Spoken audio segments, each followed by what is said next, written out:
दोस्तों, जैसा कि आप जानते ही हैं कि वायरस और बैक्टीरिया हमारे शरीर में गंभीर बीमारियां फैलाते हैं। इसी कारण जब से चिकित्सा विज्ञान अस्तित्व में आया है, तब से विभिन्न प्रयोगों द्वारा इन वायरस और बैक्टीरियाओं से निपटने की कोशिश की जा रही है। मुश्किल ये है कि वायरस और बैक्टीरिया हमसे 2 कदम आगे चल रहे हैं। हम जैसे जैसे इन्हें खत्म करते हैं, ये और भी अधिक संख्या में नित नए पैदा होते रहते हैं। अभी 2019 के आखिरी महीने से फैलते कोविड-19 का ही उदाहरण लीजिए, जिसे कुछ महीने पहले तक कोई जानता भी नहीं था, लेकिन वर्तमान में इस वायरस ने भारत सहित पूरी दुनिया के नाक में दम करके रखा है। वैज्ञानिकों के अनुसार 2050 तक वायरस और बैक्टीरिया और भी भयंकर खतरा बनकर उभरेंगे।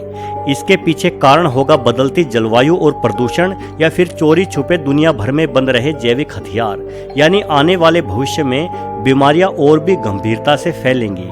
ऐसे में हमारे मन में विचार आना स्वाभाविक है कि अगर हम कोई ऐसा सैनिटाइजर बना ले जिससे सभी प्रकार के वायरस और बैक्टीरिया हमारे शरीर और पृथ्वी से हमेशा के लिए समाप्त हो जाएं, तो क्या हमारी जिंदगी में 4 चांद लग जाएंगे?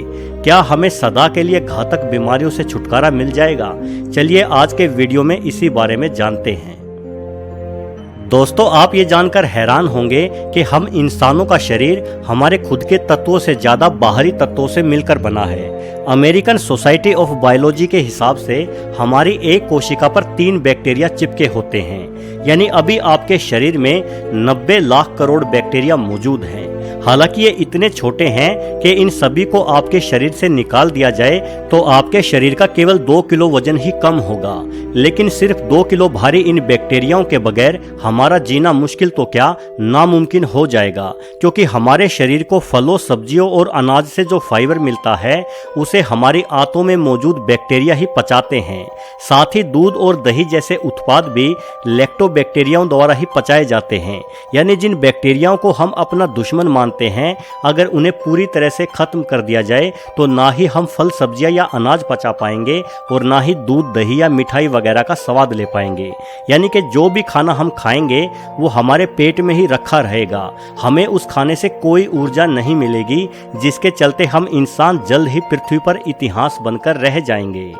अगर आप ये मानते हैं कि बैक्टीरिया तो अच्छे और बुरे दोनों प्रकार के होते हैं, किंतु वायरस तो सदैव हमें बीमार ही करते हैं, जैसे कि अभी कोरोना वायरस कर रहा है, तो दोस्तों मैं आपको बताना चाहूँगा कि अधिकतर वायरस धरती पर तब से मौजूद है जब से हम इंसान या कोई भी जीव इस धरती पर नहीं था, और बगैर वायरस के इंसान के शरीर का निर्माण होना भी मुमकिन नहीं था।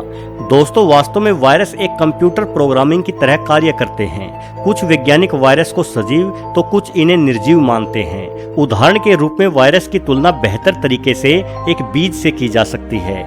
जैसे आप एक बीज को सालों तक नमी के वातावरण से दूर रखते हैं तो वो बीज ज्यों का त्यों निर्जीव ही रखा रहेगा, लेकिन जैसे ही उस बीज को नमी मिलती है, मिट्टी मिलती है, तो उस बीज में जान आ जाती है और वो वृद्धि करना शुरू कर देता है। धीरे धीरे वो बीज एक हरा भरा सजीव पेड़ बन जाता है। ठीक ऐसे ही वायरस होते हैं, शरीर से बाहर निर्जीव रहते हैं और शरीर के अंदर जाते ही सजीव बन के बढ़ोतरी करने लगते हैं। हुआ ना एक तरह का कंप्यूटर प्रोग्राम। ठीक ऐसे ही हम मानवों के डीएनए की संरचना होती है। डीएनए में हमारे शरीर की संपूर्ण जानकारी, हमारा रंग रूप और हमारी सोच सब छुपी होती है। यानी हमारा डीएनए भी वायरस की तरह एक कंप्यूटर प्रोग्राम है।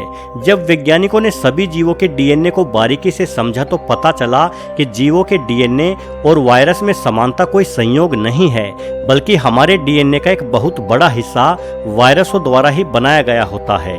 ये वायरसों का ही कमाल है जिससे हम अपने गुण और अपना रंग रूप अपनी अगली पीढ़ी और अपने बच्चों को दे पाते हैं। अगर हमारे शरीर में कोई वायरस नहीं होगा तो हमारे डीएनए का एक बेहद महत्वपूर्ण हिस्सा नष्ट हो जाएगा, जिस वजह से संपूर्ण मानव जाति का ही विनाश हो जाएगा। ऑक्सफोर्ड विश्वविद्यालय के शोध के मुताबिक गर्भवती महिला में भ्रूण का निर्माण जिस हेमोप्रोटीन की वजह से होता है, उसकी विशेषताएं भी वायरस की ही तरह हैं। यानी इस शोध के आधार पर यह माना जा सकता है कि हमारा जन्म ही वायरस के बलबूते पर हुआ है। दोस्तों, हमारे डीएनए से जुड़ने की प्रोग्रामिंग के कारण ही कोरोना जैसे बुरे या कहे दुश्मन वायरस हमारे शरीर पर इतनी तेजी से हमला बोल पाते हैं, क्योंकि ये बाहरी दुश्मन वायरस भी हमारे डीएनए से लिपटकर ही अपनी वृद्धि शुरू करते हैं, जिस वजह से हमारी रोग प्रतिरोधक क्षमता इन बाहरी वायरसों से लड़ने की कोशिश ही नहीं करती।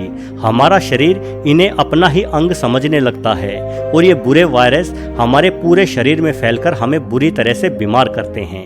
हमारे शरीर के डीएनए के मुताबिक ढलने की खूबी के चलते ही आप अंदाजा लगा सकते हैं कि ऐसे वायरसों के लिए वैक्सीन बनाना कितना मुश्किल कार्य होता होगा।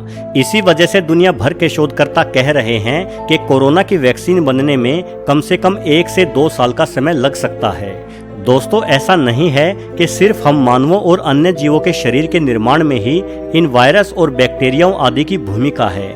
अगर ये वायरस और बैक्टीरिया हमारी पृथ्वी से समाप्त हो जाएं, तो हमारी सारी हरी भरी पृथ्वी एक बंजर रेगिस्तान में तब्दील हो जाएगी, क्योंकि ये जीवाणु पेड़ पौधों के जीवन के लिए भी उतने ही महत्वपूर्ण हैं जितने हम मानवों के लिए। बैक्टीरियाओं की मदद से ही पेड़ों से टूटने वाली पत्तियां सड़कर यूरिया और खाद में तब्दील होती हैं, जिससे पेड़ पौधों को जरूरी नाइट्रोजन मिल पाती है। अगर पेड़ों को नाइट्रोजन ना मिले तो पेड़ नष्ट हो जाएंगे। उसके बाद शाकाहारी जानवर जो इन पेड़ पौधों को खाकर अपना जीवन जीते हैं, वो भी खाना ना मिलने की स्थिति में मारे जाएंगे। शाकाहारी जानवरों के बाद मांसाहारी जानवर भी शिकार ना मिलने की वजह से भूखे मर जाएंगे। यानी ये जीवाणु जिन्हें हम सिर्फ बीमारियों के जनक समझते हैं, अगर ये ना रहे तो मक्खी से लेकर शेर और हाथी तक सभी जीव जंतु समाप्त हो जाएंगे और हमारी पृथ्वी मंगल ग्रह की तरह ही कभी ना खत्म होने वाले पथरीले रेगिस्तान में तब्दील हो जाएगी। वीडियो को पूरा देखने के लिए आपका बहुत बहुत धन्यवाद।